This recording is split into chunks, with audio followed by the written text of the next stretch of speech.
What's up? It's your boy Kevin to turn on this motherfucking YouTube shit. Wow, what the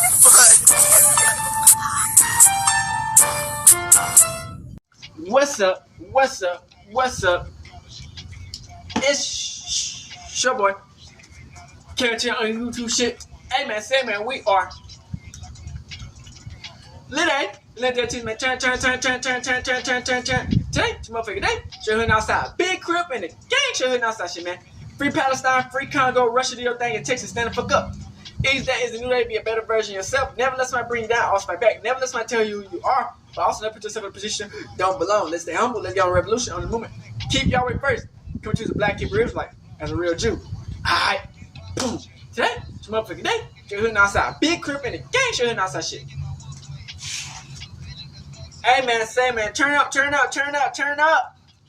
Hope y'all been having a blessed day. Bobby Shmurda, man. Bobby Shmurda. Bobby Shmurda, man. Man, it's tough, man. When you do the real nigga thing and nobody respect you for being a real nigga. You know what I'm saying? You do the real nigga thing and nobody respect you for being a real nigga. Bobby Shmurda got a concert that was going around, I guess the state, not the world, but he couldn't get over 10 people to come to each of his concerts, so they canceled. So we got videos about that situation and how the industry blackballed him and how the prison life kind of fucked up his career, and he helped with it. Let's get into it.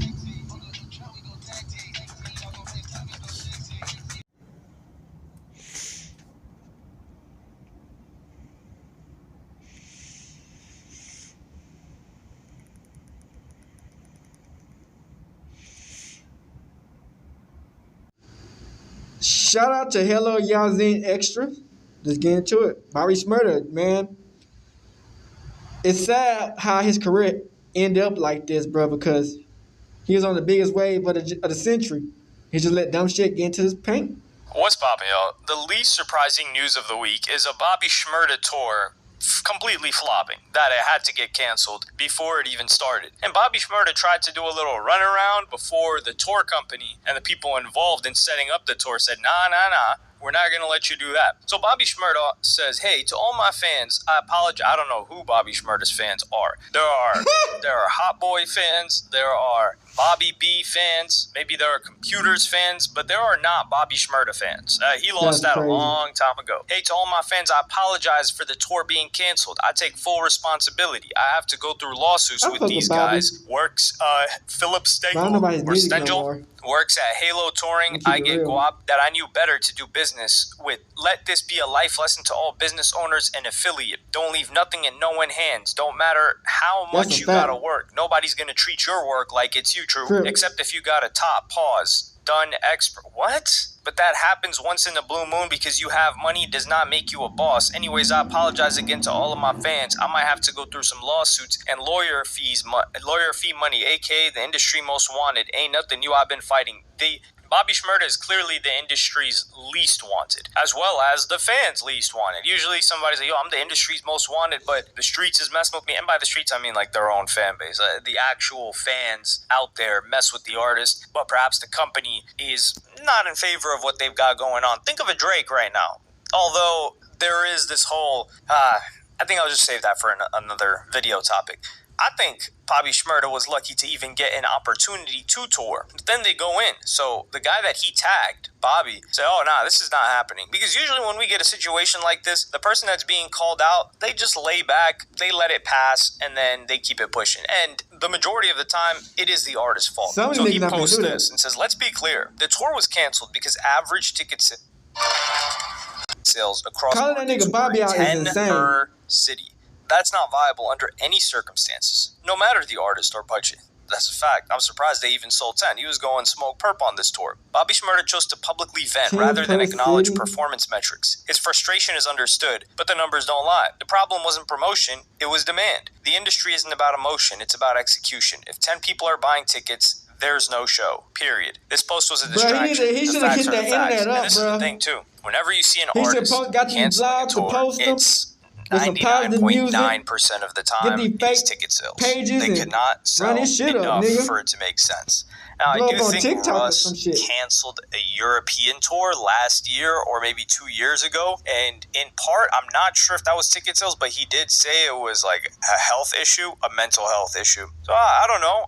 He's usually somebody that has sold out these venues before or has toured Europe. So I'm inclined to believe that, including the fact that he is an independent artist and wasn't blaming anybody. He just took full accountability for the situation. And there were a lot of people that were upset that the tour got canceled. Unlike Bobby Shmurda, you look at Bobby Shmurda's comment section, nobody's saying, yo, I bought tickets to the Minneapolis show. Come on, man, I'm disappointed. And 10 tickets? On average, 10? Smoke perp at least. He had a couple of venues where he was doing 15 to 25 people. So for Bobby, that's like $100. This guy goes on to say, full transparency, the tour was canceled due to an average of 10 tickets per show. We have receipts. Sometimes artists lash out publicly. That's emotion. We deal in data. We wish Bobby Shmurda best of luck on the club circuits. This guy's cold. This guy's not playing around. And I enjoy the energy that he's bringing to Bobby Shmurda because we get a text thread between them. And he says when they log in, you have to tell them it's two separate pages. One is for Facebook and the other page is for Instagram ads. They're talking about like running promotion for the tour. And then this dude, Philip, goes on and says, hey, BITCH, let me know if you need the book mailing address to sue me. And anytime we can run the effing fade, ain't no B here. You ain't gonna talk to me like you have been. I didn't see a response from Bobby Shmurda after that. He says tempers flared and things were said from both sides. Call it even as men, and let's follow through with what we started. In this business, we have moments that aren't so pretty at times. No need to sue or stop any tour because men had an argument. It happens. I think these guys were trying to do, this is like a Make-A-Wish type of situation because there's no reason Bobby Shmurda should be going out on tour. Bobby Shmurda has 3 songs, and they were all before he got locked up. But you could say 2.5. He had Bobby B, he had Hot Boy, and he had Computers, which is like half of a song. So what is he going to tour off of? Nobody demands Bobby. And I think this is a delusional thought from Bobby Shmurda because we left him years ago. I think, what was it, when did he get out? Maybe 2020, 2021, around there. There was hype around him. You notice how everybody that thought Bobby was real, they're not having him on their feature list. They're not having, like, for example, Young Thug was like, yeah, Bobby kept this solid, this and that. I don't see Bobby Shmurda featured on anything Young Thug related. I'm not sure if he did something with the Migos. I think actually they did give him a feature, but them giving him a feature, it's kind of like doing something behind closed doors because nobody's going to see the song. Bobby Shmurda dropped an album in 2022. I didn't know, nor did I care, because he was dropping some buns after that, and then he's just too busy with these chicks. You know what's the funniest thing? The rapper that gave Bobby the biggest look is 6ix9ine. Like, that song, Stupid, it's one of his most popular songs. Now, he does have that song, Shmoney, with Quavo and, I believe, Rowdy Rebel. But that song with 6ix9ine did numbers, and that was before he got out. He was still locked up at the same time. But Bobby Shmurda is an act like Jim Jones, right? At a period of time. Jim Jones had We Fly High, and he was just doing clubs off of that. Jim Jones was not about to go on tour himself. Nobody was going to buy tickets to Jim Jones. Now, if you put Dipset together, and then people are like, okay, we're going to see Cam, we're going to see, what's his name? We're going to see Jewels, we're going to see Jim Jones, and each of them got their own catalog, and Jim Jones has like 1 or 2 songs, and he's featured on a bunch of different tracks. Okay, now that makes sense for me to buy some tickets to. Bobby, well, we'll see him on the lineup do his 2 songs when we buy Rolling Loud tickets, or he'll do a club hosting, 2-3 songs, but an actual dedicated tour in a venue for somebody to go just see Bobby Shmurda, I think they should be embarrassed to even admit that they bought those tickets. I'd personally respect somebody more if they bought Smoke Perp tickets, or hell, even Lil Xan. Do we want to take it that far? I'm not inclined to take it that far. And we had some fans making comments like, oh, you have 2 million monthly listeners and you were only able to sell this many tickets. That's not how it works. Yeah, Bobby, they trying to cook your ass, Bobby. He's not a one-hit wonder, really, although kind of. I want to tell you about a friend. Just because Hopefully 2 million Bobby can people, find his way the back, metric man, is 2 'cause, million people listen it's to ways to get a popping Bobby Shmurda again, track. 'cause 2 niggas million get unique popping listeners back out of listen nowhere. to a Bobby Shmurda track You in just the gotta past get month. lit. That's what the metric is. So some people just have, Hot Boy on their playlist from 10 years ago. They're not following Bobby Shmurda. They probably don't even know what he's up to. Some people maybe don't even know if he's locked up or if he ever got locked up. They're just like, yo, I remember hearing that song. I have that on my playlist. Yep. I'm going to play it every now and then. And that's all there is to it. They're not fans of Bobby Shmurda. Nobody's a fan of Bobby Shmurda right now. And he has nobody to blame other than himself. Like, sure, he had his whole situation with Epic, I think Sony Epic, trying to get out of his deal. Him and the label fucked up. He wanted to handle the business right. He didn't want to drop any music because he felt like they were hoeing him. And like I said, years ago when this was going on, he needs to stay hot. And then after he figures that situation out, which was maybe 9 months later, he lost a ton of hype. He was doing all these zesty dance moves and all that, and people were like, yo, what's going on with Bobby? He starts dropping music and it's complete trash. It's almost as if he got lucky with his first song. And then you're looking at it like, yo, this guy can't even make music. So not only did we wait all of this time where he didn't drop, he can't make music, he's dropping garbage. Okay, yeah, can him. We'll go on to the multiple other artists that are popping and making good music. And that's just all there is to it. Bobby Shmurda has no business being on tour ever. He should just be an opener. He's not even an opener. He should be a hype man for a comedy tour. He comes out in the beginning, he does his 2 songs or in between, like warm up the crowd before the next comedian comes on. That's where his career belongs right now. And yeah, that's all there is to it. But let me know what you guys think in the comments.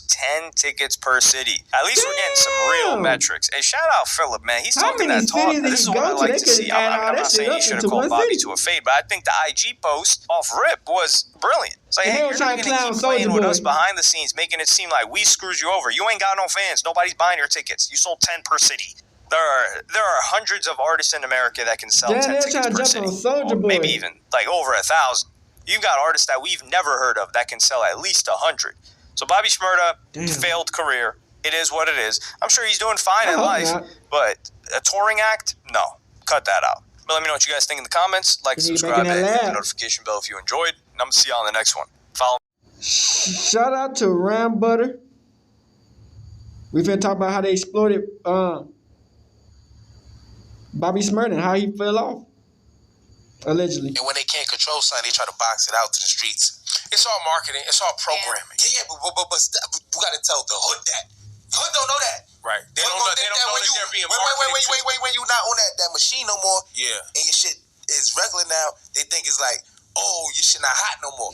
No, it's not getting paid for it no more. That's what it means.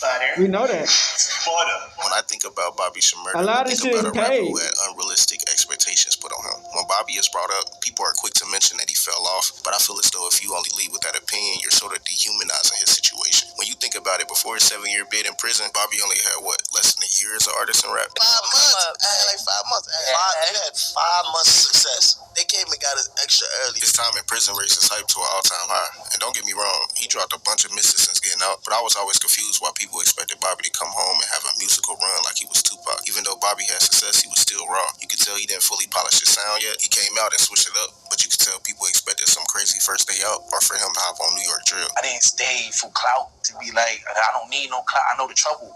I know the back end of it. You know what I'm saying? It wasn't just the fans. Even his label expected it. Epic Records didn't even want to bail him out when he was initially arrested, but didn't want to drop him from the label because his buzz while being in prison only grew. Once people in the label realized he wasn't living up to whatever expectations that was set, everybody left.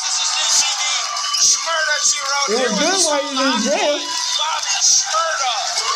That nigga got out. Remember how I said how raw of a rapper Bobby was? In the early 2010s, Chester, Pennsylvania producer Jail Beats used to release mixtapes with a bunch of his instrumentals that were original or some were beats that he had already gave to other rappers. At the end of 2012, he released a mixtape titled Crack Music 6, and the 8th track on that mixtape was titled Jackpot, which was the instrumental for a Lloyd Banks song that he also produced. Yeah, and I'm just fucking these hoes like I'm crushing these shows. Bobby Shmurda, who never had any plans to be a rapper, went to a small studio in Brownsville and recorded over that Jackpot instrumental. What made you pick that piece? Because it was Lloyd Banks, right? I was like, I didn't know Lloyd Banks. I just found it. You found it on YouTube. I found it on YouTube. Yeah, it was Banks' beat, but he never bought the record, so he kind of like put it on the back burner. I was happy for Bobby Shmurda because at the end of the day, he got a chance to feed his family and stuff like that. That, of course, became Hot Nigga. That was recorded in 2013 and garnered buzz in his neighborhood, but wouldn't take off until Bobby and his team, GS9, shot the video for the record in March of 2014. Even getting Bobby to shoot the video was a chore for his friends. Bobby, who was still in the streets by this point, didn't see the potential in making music. But I just didn't care about certain shit. Like, you couldn't, I was a person on the block, you come and tell me about something, I'm gonna look at you like you're crazy. Like, get the fuck out of here. The fuck this nigga talking about? You know what I mean? But they kept me on it. They was on it. Like, yo, we ain't hearing nothing. I'll buy you the outfit. I'll buy this and that.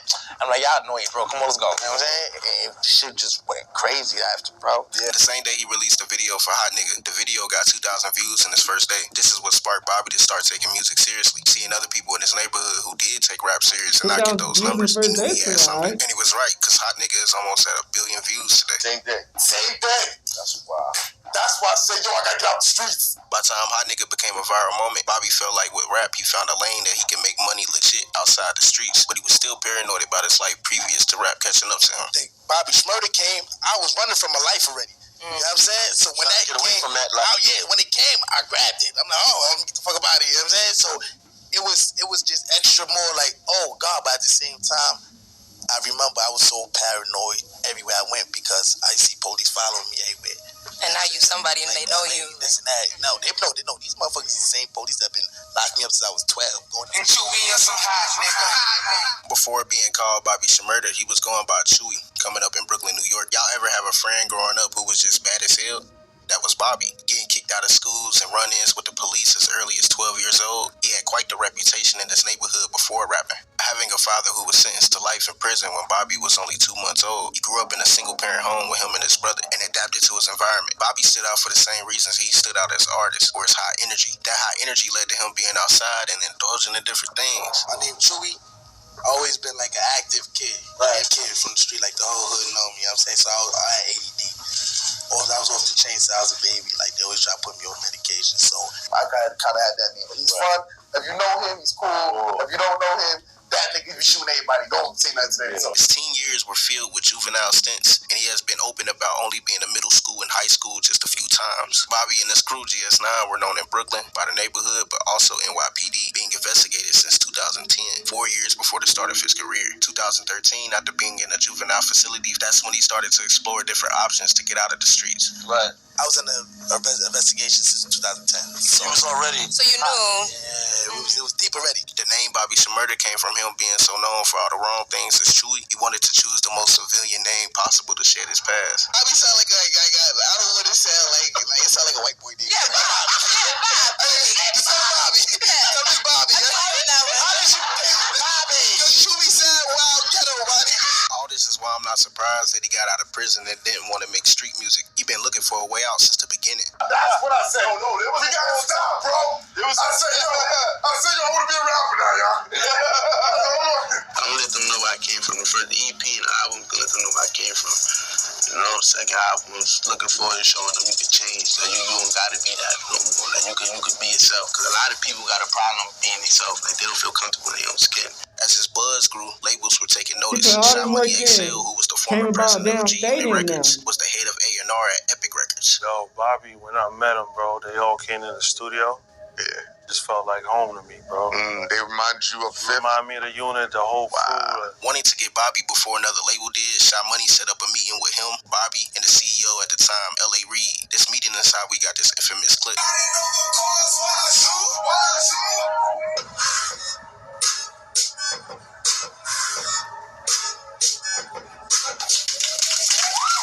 All them crackers. I ain't gonna lie, this video always bothered me. Minus what looked like shucking and jiving. I just wish Bobby had somebody who told him, don't do that, because your song already blowing up way before Epic was even in the picture. They needed him more than he needed a label at that point. If anything, they should have been dancing for him. At the same time, I understand being that young and trying to get the bag, especially coming from poverty. You know, you gotta keep everything professional. When I was dancing that time, I was really running from the streets. I was so blinded, I was running from the streets. And honestly, when I was 19, bro, I didn't give a fuck about the industry. Like, Bobby eventually signed to Epic Records for a 7-figure deal. 2 weeks later, his childhood friend and GS9 member, Roddy Rebel, was signed with Epic as well.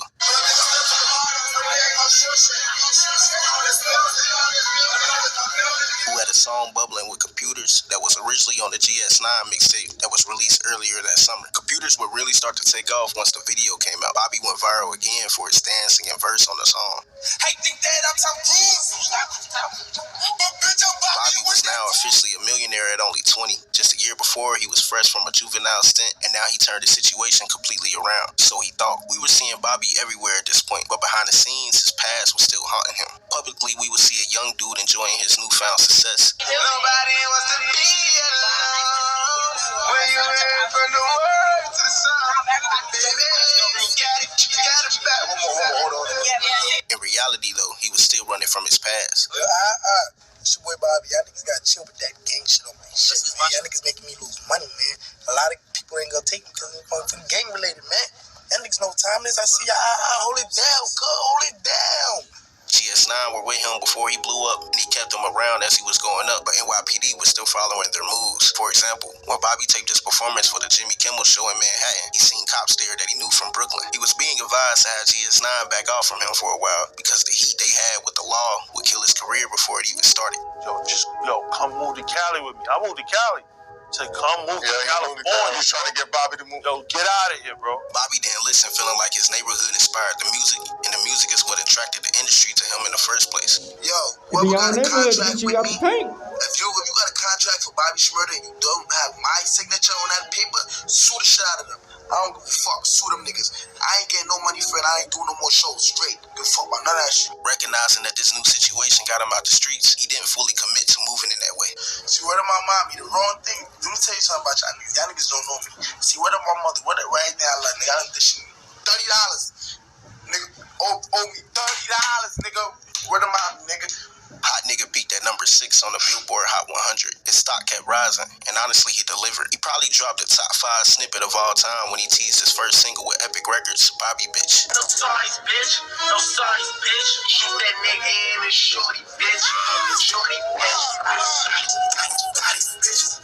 Bobby Bitch was included on his first industry project, Shmurda She Wrote. It's your boy Bobby Shmurda. It's your boy Bobby Rebel, man. I want to thank everybody for getting that Shmurda She Wrote. Turned up. Get that motherfucker. I'm gonna body work. Coming soon. just not. Congratulations, come soon.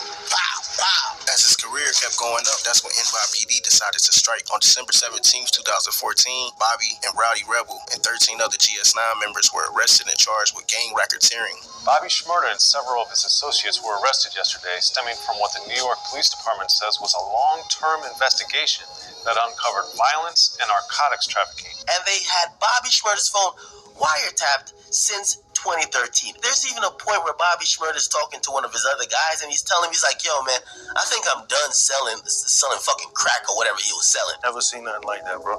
We looked outside, it was a bus. Straight up bus full of police coming inside. I was outside the studio in the car. Caught a couple guns, a lot of guns, shit like that. Bobby was hit with a $2 million bill, and they didn't want 20%, 50%. They wanted the whole $2 million. He started looking towards his label, Epic Records, to help him pay the bond off, but the label refused to do so. Yeah, we have the 10%. We have more than the 10%. Not the 10%. It's the collateral. They want $2 million collateral. $2 million collateral. Has Sony Music or LA Reid Epic Records been in contact That with you? damn record label fucked his life up. Epic, on the other hand, took a more corporate approach to the situation. Epic Looking fucked at it their on life paper, up, fucked Bobby his was on life the up. rise, but they felt like despite the They're not success he helping him garnered, out. they didn't see the value in bailing him out. And I think it's I unfortunate. mean, he fucked his own life up. What You is get what I'm taking saying? place? But when I heard him, I believed him. That's what sold me. It felt soulful. It didn't feel like someone was play acting, and it felt really believable. And I guess it was. Right. You know? How did you respond? Like, how did you feel about the criticism that people, gave you about Epic and LA Reid isn't billing them out? Like, how did that make you feel? Well, it made me feel like, people don't know anything about my business, right? That's really not their business. Right. That's the truth about it, right? We're not elected officials here, and we're not at liberty to disclose how we do business. It's fair practice, I can tell you that. Right? But it's not the industry that it once was. We seriously don't make the money we used to make. That's a fact of life, right? So this isn't. Bobby Shmurda is not the same as Snoop Dogg and Murder Was the Case, who was coming off the Chronic. Was coming off the Chronic and his first album. It's a different era, you know. And you know, so we're a publicly held corporation. We just aren't in the same position we were in back in those days. So it's a different day. Shy Money, who brought Bobby to Epic Records, wanted to bail him out, but was shut down and eventually lost his job. They figured he should have known that Bobby was a liability due to his involvement in the streets. And I took the L for him going to jail. But that was the whole thing. I got fired behind that. Really? Yeah. Because I'm not a social worker. I ain't supposed to know. I ain't asking niggas for fucking. You got priors? From a business perspective, I understand why they didn't bail Bobby out, because when you invest in an artist, that's from your budget. And technically, that artist is in debt to you the moment they cash that check. Plus, you don't want your company appearing like you're supporting street activity. I'm thinking, though, if you sign an artist for their presence in the streets or their image of the streets, up front, it'd be best to tell them that if things ever hit the fan, we will not be involved in anything you got going personally. Of course, labels don't say that because they want to sign the artist. So on the other hand, you got Bobby, who saw the music business as a lifeline to escape, not understanding that whatever company you're associated with will always choose the business first. That's why I signed the deal. I was trying to get the out of the streets.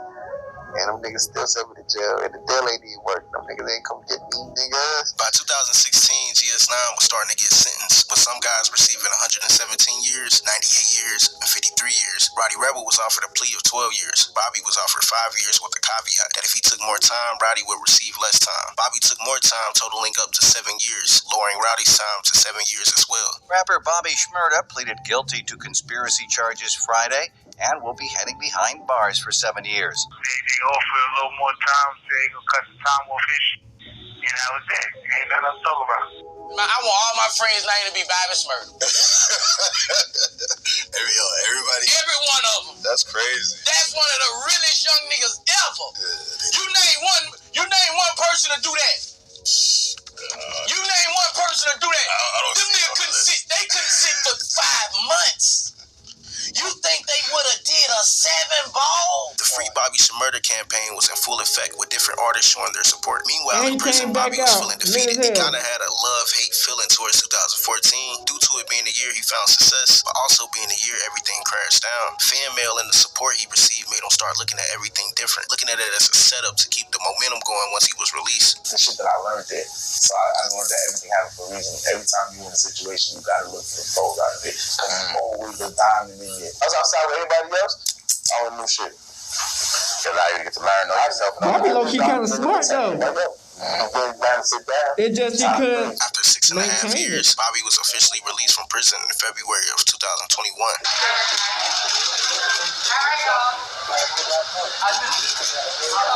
I'll be back. Fuck 6ix9ine. Real shit. Most of the hip-hop community celebrated Bobby upon his release, and what followed his release was a lot of silence. He says, I ain't been in charge of my music since I was 19 years old, and I just turned 27. And honestly, I don't know when shit is dropping, so don't ask me shit. Go ask them motherfuckers since they want to control everything. Bobby came home in February and didn't release his first song until September. Once he released No Time for Sleep, a shift in public perception started to happen.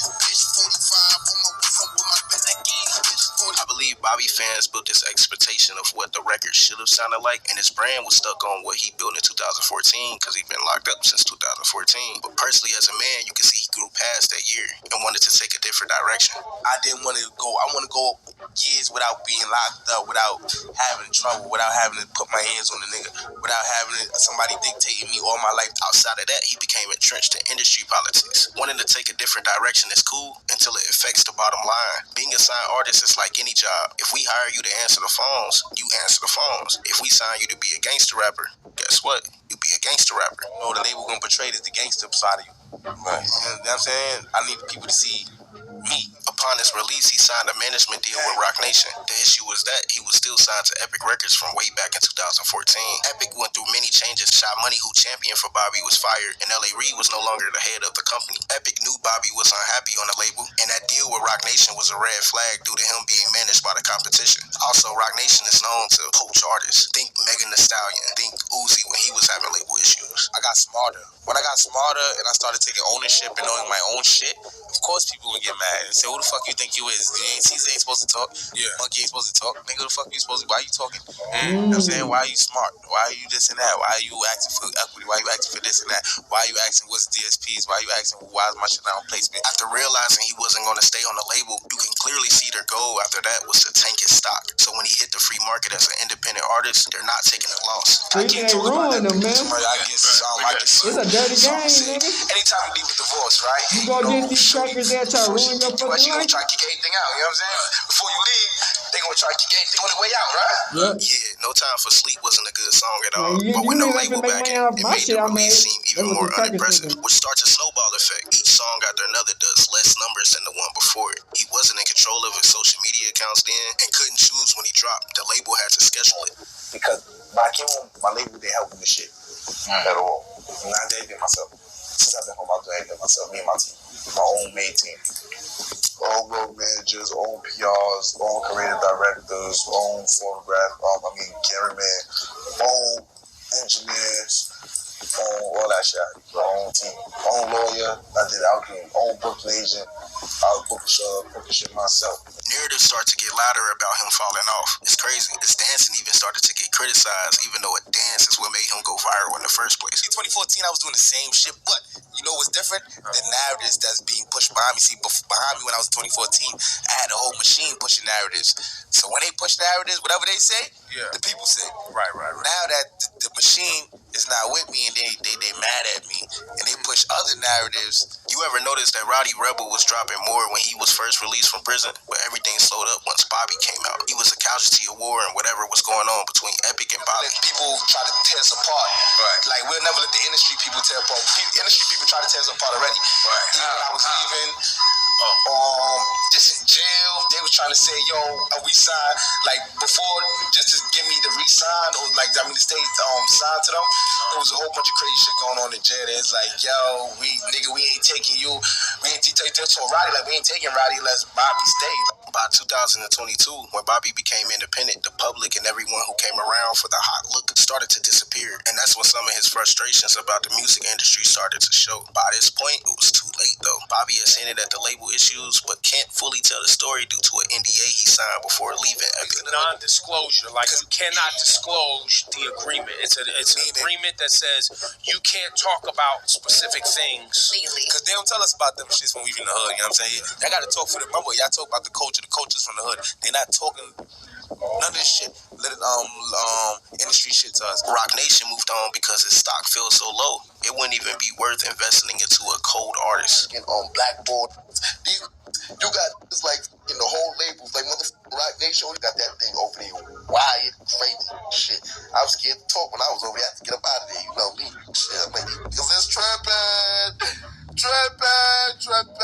To this day, Bobby Shmurda has never released an official album, so it kind of blows my mind that people had such high expectations for somebody who only had 6 months as a serious rapper. Then he had 6.5 years in prison while being stuck on a label that wouldn't even bail him out, and that same label put no support behind his post-prison run. I can't even think of a comparison of his situation, so now I ask you, do you think Bobby fumbled his return from prison? Or do you understand how sometimes the business can create the play for you to fumble? With that being said, if you like this video, make sure to like and subscribe. And if you don't like this video, that's... Shout out to Hood War Chronicle. We finna see how it was in that shit, man, when he was in the Pokey, man. How old were you when you first went to jail? 12.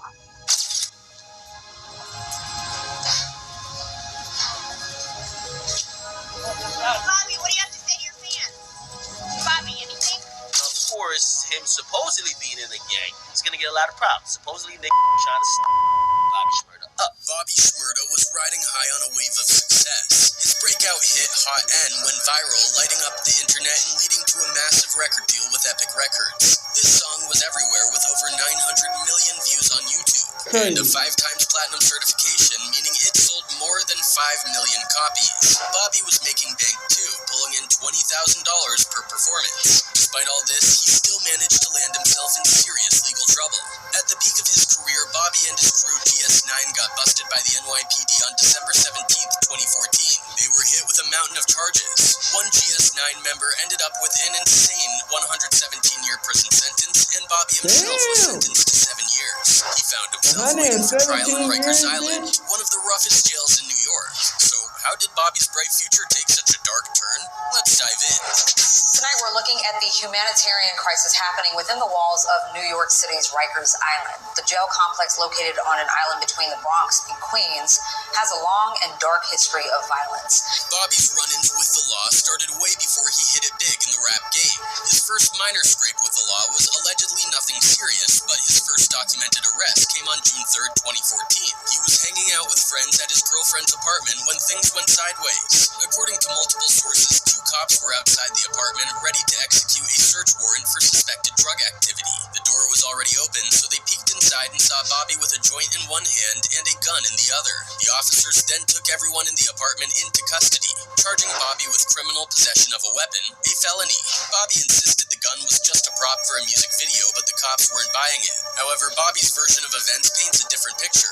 He claimed that the cops stormed in, lined everyone up against the wall, and tore the apartment apart looking for something incriminating. They found a firearm and decided to pin the charge on Bobby. He was then tossed into the back of a cop car and left there for over 8 hours. Later, evidence showed that none of Bobby's DNA was on the gun. Court documents also revealed that Bobby's lawyer planned to argue against the search warrant, claiming it was issued under false pretenses. Bobby Shmurda's next brush with the law came near the end of summer in 2014. According to multiple reports, Bobby showed up with a group of people for a gig he had at a club in Queens. As soon as he arrived, he was greeted by a bunch of cops who were waiting for him. The police searched the vehicle Bobby was in and found a joint. They immediately pulled everyone out of the car and arrested them on the spot. Bobby's manager, Donnie Flores, had to go to the precinct to get them out shortly after, and in the end, nobody was charged. But the most infamous arrest came a bit later. On December 17th, 2014, in the early hours of Wednesday morning, Bobby and his friends were leaving Quad Studios. Yes, the same studio where Tupac was shot and robbed back in '94. After a long night of recording, according to multiple witnesses, the police arrested Bobby and 14 others. Among those arrested were his brother Javis and his close friend and fellow rapper Rowdy Rebel. The charges against Bobby were serious: conspiracy to commit reckless endangerment, drug possession, and gun possession. Bobby was looking at 8 to 25 years in prison. The other 14 faced even graver charges: attempted murder, assault, and drug dealing, which could mean life in prison. At the hearing the next day, Bobby pled not guilty to all charges and was held on a massive $2 million bail. According to several media outlets, the NYPD had been investigating GS9 for a long time, well before Bobby even became famous. To the police, GS9 was a gang, not just a rap group like Bobby claimed. They were allegedly involved in shooting at crowds in public places, drug dealing, and deadly battles with rival gangs. The cops even tried to use Bobby's lyrics against him in court, but the Supreme Court ruled that they couldn't be used as evidence in the trial. So Bobby embarked on his journey to await trial at Rikers Island. In case you didn't know, Rikers Island is definitely not a place you want to end up, even for a short stay. Rikers Island is an actual island in the East River located between Queens and the Bronx, and it's only accessible via a 4,000-foot bridge. It's the world's largest penal colony, housing 10 different jails that primarily hold local offenders awaiting trial or serving sentences of less than a year for crimes committed in New York. So Bobby Shmurda crossed that bridge and awaited his trial on Rikers Island, joining the ranks of around 10,000 to 12,000 other inmates enduring the same harsh conditions. At least Bobby joined a bit of rap royalty by doing time at Rikers. This is the same place where Lil Wayne served his 1-year sentence. In 2010, after getting caught with guns on his tour bus, and where DMX spent 40 days in 2005 for violating his probation. But don't get it twisted. Just because Bobby Shmurda was the hot new thing in rap didn't mean he got any special treatment in jail. Rikers Island is notoriously violent and dangerous. If you need proof, just search Rikers fight on YouTube, and you'll find enough gnarly prison videos for someone to make content for an entire year. Nigga out there having a whole fight session in that bitch. It's often referred to as Torture Island. You see in the video here a gang leader controlling a cell block, forcing 2 men to fight in what appears to be their version of fight night. This is all happening while a corrections officer stands nearby watching, failing to intervene.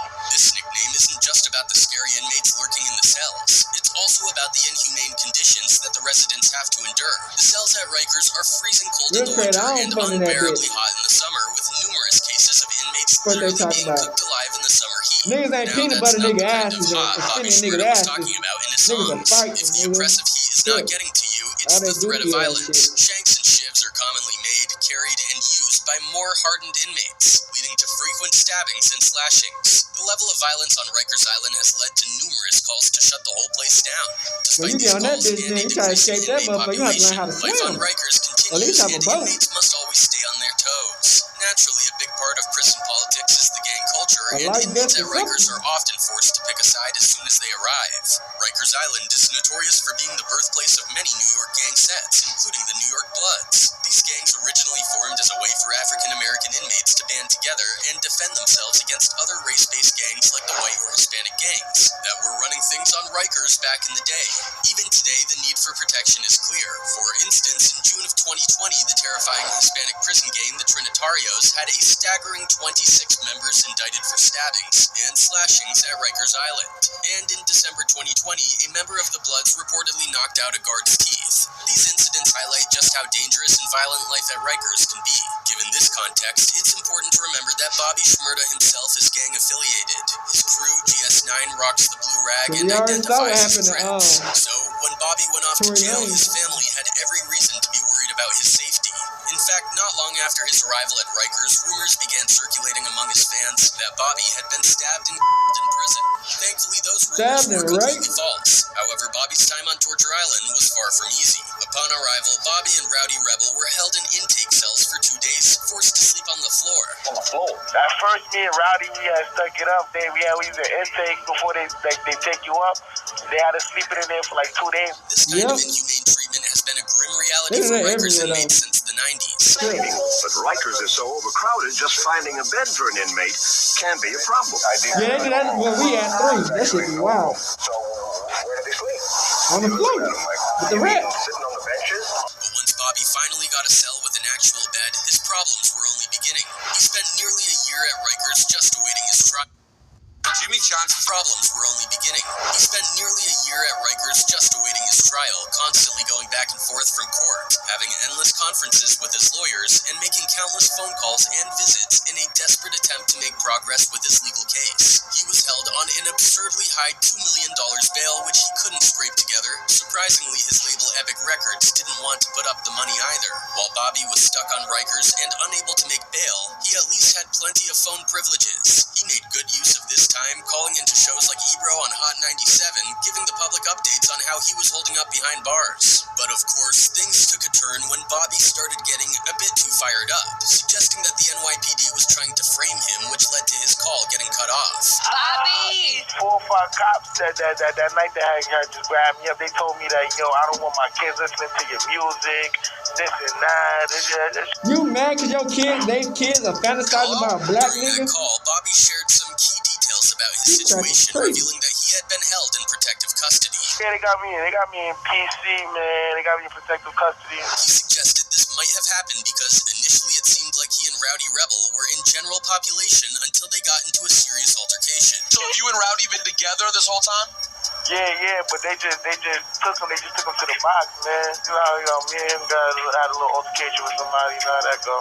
This brawl, which happened in April 2015, involved 4 Crips, including Bobby and Rowdy, taking on 2 Blood gang members they had an argument with.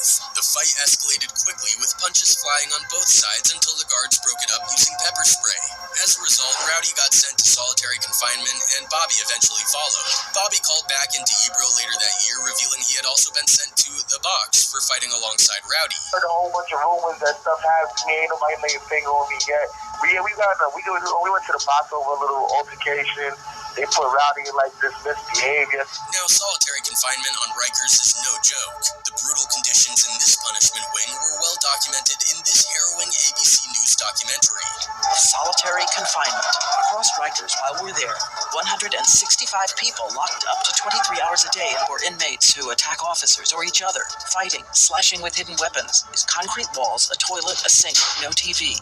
Cut off from most human interaction. It's not even possible to see through the opening on this door. And let's not forget, Bobby hadn't even been convicted of a crime yet. When he wasn't in solitary, Bobby was on the phone dealing with his legal troubles, which included firing his lawyer. While stuck on Rikers Island, going in and out of solitary confinement, Bobby managed to cycle through 3 different lawyers. First up was Howard Greenberg, also known as Greenberg Slim.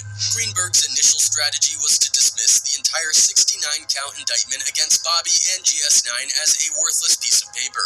While it's understandable that he wanted Bobby to win the case, calling the indictment worthless didn't seem like the most professional approach. Greenberg argued that there was a lack of evidence and claimed, quote, Bobby Shmurda is rich, why would he run around doing all of this gang stuff? Unfortunately, this strategy did not hold up because it did seem like Bobby, despite becoming a rich celebrity, continued to be involved in gang activities. Greenberg's approach quickly fell apart, leading Epic Records to replace him. Enter Kenneth Montgomery, Bobby's second lawyer. Montgomery, with a background in civil rights, brought a fresh perspective to the case. As a former New York City gang prosecutor, he suggested that comparing GS9 to a traditional mafia organization was wrong. Instead, he argued they were just a group of street kids from a tough neighborhood, sticking together and doing what they needed to survive. From this point, Bobby's case started to be presented more favorably in the media, highlighting the potential injustice of the indictment. However, it wasn't long before Montgomery got a closer look at the evidence against Bobby. Realizing how damning it was, he suggested to Bobby's family that the best course of action might be to take a guilty plea with the least amount of prison time possible. Bobby, furious at the harsh conditions he was enduring, wasn't having any of it. He wasn't looking to get a shorter sentence, he wanted no time and out of Rikers altogether. So in his next phone call, he fired Montgomery too. The third and final lawyer Bobby Shmurda had while he was locked up in jail was none other than Alex Spiro. This guy isn't just any lawyer. He's a heavy hitter, part of Jay-Z's Rock Nation legal team, Team Rock. Spiro's got a history of fighting for justice with high-profile clients like Meek Mill. He even managed to put Tory Lanez behind bars for Megan Thee Stallion, and somehow finessed Elon Musk out of that $190 million defamation suit after Musk called a cave diver a p***. So if anyone could get Bobby out of Rikers Island, it was Alex Spiro. As soon as Spiro was hired, he showed a lot of promise. He adopted a smart strategy aiming to discredit the NYPD by arguing that they had framed Bobby. For a moment, things were looking up for Bobby and Spiro. But just like the lawyers before him, once Spiro took a good look at the evidence against Bobby, he realized Bobby would be royally screwed if he went to trial. At this point, reality started setting in for Bobby. He had been stuck in the hellhole of Rikers Island for about a year, watching his friends who were named in the same indictment receive enormous 100-year-plus sentences. In the end, Bobby had to take a pragmatic approach and accept a plea deal at Spiro's suggestion. Spiro guided Bobby into a global plea deal, securing a 7-year sentence for himself and his co-defendant, and they were trying to get his gang off the paint, though. That's what they were trying to do. Probably had that money on that thing, that clout. Plea deal has since gone down in hip-hop legend as the ultimate marker of friendship, with the suggestion that Bobby took 7 years instead of 5 specifically so that his boy could get less time. The reality was, of course, a bit more complex than that. And he said this, he said, I did it for Rowdy. They offered me 5 and offered Rowdy 12. They say the only way they'd give him 7 is if I took 7. So you know, I had to take one for the dogs. Despite the deal, Bobby had a moment of doubt at the last minute. In the courtroom, he pleaded directly to the judge, saying he was coerced into accepting the deal by his lawyer. He even tried to fire Spiro on the spot and drop his appeal. Peter Piper used the smart vibe. The spot. So Bobby wasn't trying to take none of that left time. a frustrated Alex That's what he Spiro was sitting saying. right next to Bobby, shaking his head. The judge, however, wasn't having any of it. Bobby had to accept the 7-year plea deal he had agreed to. You can't really blame Bobby for wobbling at the last hurdle. Maybe this was the first time the full weight of his situation really hit him. After nearly 2 years rotting away in a cell, Bobby finally received his sentence. 7 years in prison. He had to return from the courtroom to his cell and start serving that full sentence immediately.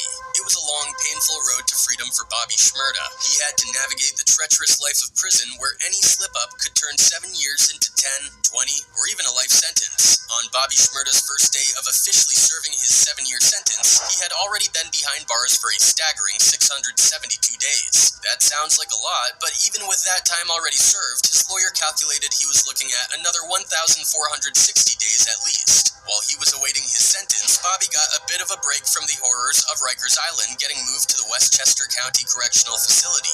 Now, there's way less info out there about Westchester compared to Rikers, which is probably a good thing since most of the media about Rikers is all about the terrible stuff that goes down there. Thankfully, in 2012, a rehab program allowed inmates at Westchester to make short films, reflecting on their experiences, giving us a bit more insight into what Bobby's life might have been like there. The place seemed to have decent recreational facilities.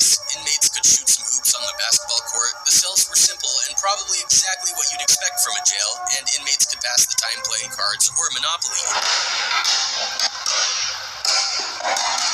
I wish we had a court when they go to jail. the end of the day, you going home. Yeah, but that's my man, so I don't even know why he got tight like that. There was even a rec room with a TV where Bobby spent a lot of his time catching up on his favorite shows like 50 Cent's Power or laughing at the antics of Jesus and Mira. Bobby was apparently so inspired by movies he watched in jail that he even started writing 2 of his own. One was about his experiences growing up in the GS9 gang, detailing his childhood friends, where they came from, who they are, and what Bobby went through to get into his situation. The other was about his experience as a celebrity. Bobby's mom also shared some insights about his time in Westchester. She said she made sure his commissary was well stocked because Bobby didn't like the food there and was trying to eat more meat. He missed his mom's good cooking. In Westchester, Bobby was also allowed a Walkman, headphones, and a notepad to write rhymes. When his mom told XXL about Walkman, cassette player, and radio, she mentioned sending him a bunch of Michael Jackson tapes. So while he was sitting around in the slammer, Bobby was writing a lot of music, and he was also receiving a ton of fan mail. In fact, Bobby later revealed that there wasn't a day that went by in jail without receiving at least one letter from a fan. Some people even sent him drawings. Bobby Shmurda himself said it was a letter from a 6-year-old girl which came to him while he was in solitary confinement that made him realize how much of a role model he had become. That letter taught him that the kids were watching and looking up to him, and if he wanted to get free, stay free, and continue being a role model, he needed to behave himself. Now, due to Bobby's high profile and celebrity status, he was also kept in protective custody at Westchester. This meant he had more privileges like daily FaceTimes with his mother and brother, and regular calls with famous rappers like Quavo from Migos, who apparently called Bobby frequently during his stay in jail. So Bobby had plenty to keep his mind and body occupied while he was doing his time there. But of course, it wasn't all sweet at Westchester. Despite not having the infamous reputation of Rikers, a lot of shady stuff went down there too. Inmates have mysteriously died, with some suggesting cover-ups by crooked guards. It wasn't just the guards causing problems for Bobby either. He got into numerous altercations over the course of his stay, ending up in solitary confinement frequently. According to a GQ interview, during these stints in solitary, he immersed himself in books on law and real estate. Even in protective custody, Bobby had to keep his wits about him to stay out of trouble. One way to keep out of trouble in prison is to have a job. In a since-deleted article from Bet, they took a closer look at Bobby's salary from his prison job working in the commissary and helping process packages and deliveries to other inmates. Bet was pocket-watching Bobby harder than T-Bag from Prison Break, clowning him for making as little as 10 cents an hour.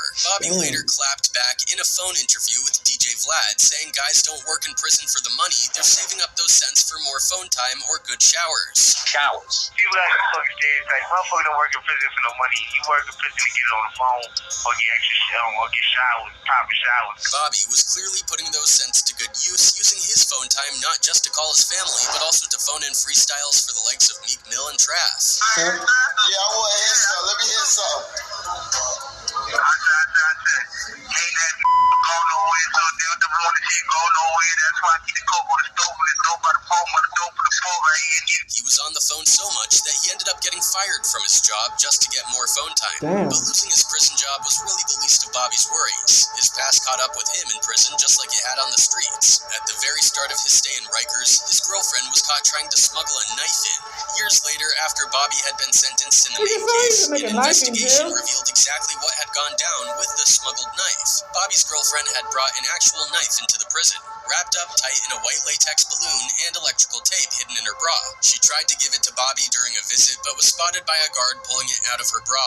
At the time, Bobby's girlfriend was facing 7 years in prison for promoting contraband and criminal possession of a weapon. She pled not guilty to these charges, and Bobby also got hit with the same charges, plus 3 additional counts for perjury because he allegedly lied to a grand jury about the incident. Initially, Bobby pleaded not guilty on all counts. However, as the years went by and Bobby's main case was dealt with, the feds built a stronger case against him and his girlfriend for the smuggled knife. In the end, much like his original case, Bobby accepted a guilty plea for possession of contraband. In April 2017, he was sentenced to an additional 4 years in jail for the knife incident. Fortunately, this was to run concurrent to his main sentence, but it pretty much dashed any hopes of him getting out early.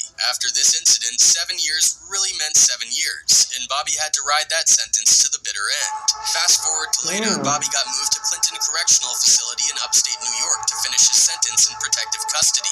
Despite all his efforts, a hearing in the week of August 18th, 2020 denied him parole. His conditional release date was set for December 11th, 2020, after serving his full sentence. However, after a review by the Department of Corrections, his credit for good institutional behavior was restored, qualifying him for conditional release on February 23rd, 2021, with the rest of his sentence to be served on parole. Bobby was finally released on February 23rd, 2021, under supervision by community members in Kings County, New York. Rapper Quavo even picked him up from prison. Bobby will be under supervised release until February 23rd, 2026. Dang. Real talk, you guys. Alright, you back. So if you see that shit, man, y'all ever hear the meaning of can't bite the hand that feeds you? You know, that's what kind of Bobby Shmurda did. These motherfuckers gave that nigga a position, which he already was lit already. But it's like, he wanted more than what he thought he was going to get. You know what I'm saying? And he thought he was going to get the help that he needed. But they let that nigga out for dead, nigga. You know what I'm saying? It's like, don't bite the hand that feeds you. But also, shit, if the motherfucking hand is beating on your ass while they trying to feed you, might have to bite that motherfucking hand. Because you ain't finna beat on me and feed me and think I'm finna be alright with it, bitch. Hell no. So, I feel like, man, a lot of these places, man, they use their power and their stature to try to control niggas. And when you don't go for all that control, they want to cut the water off. They want to make it hard for you to, you know what I'm saying, to make it. Because they want control over you. And when you don't do it, they fuck you over. So that's the thing, you know, a lot of these labels are all in cahoots. They in cahoots with the jail system. They in cahoots with the lawyers and the government system, like with the label, like, you know, going to court and shit. And they in cahoots with just other labels. So it's like, you gotta, once you fuck over a big industry type of place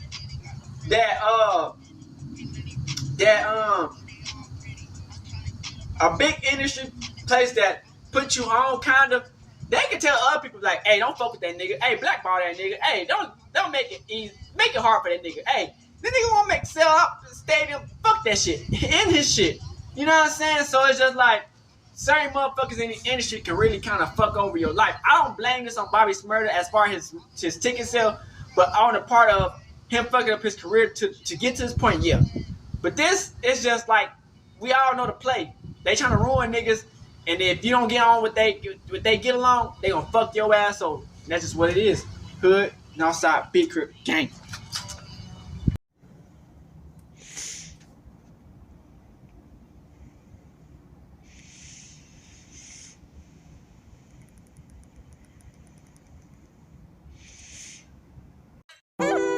Hey, Dad, you know, dog, when we link up, dog, this shit be legendary. You know this instrumental, you the engineer on it, so Kodak everywhere.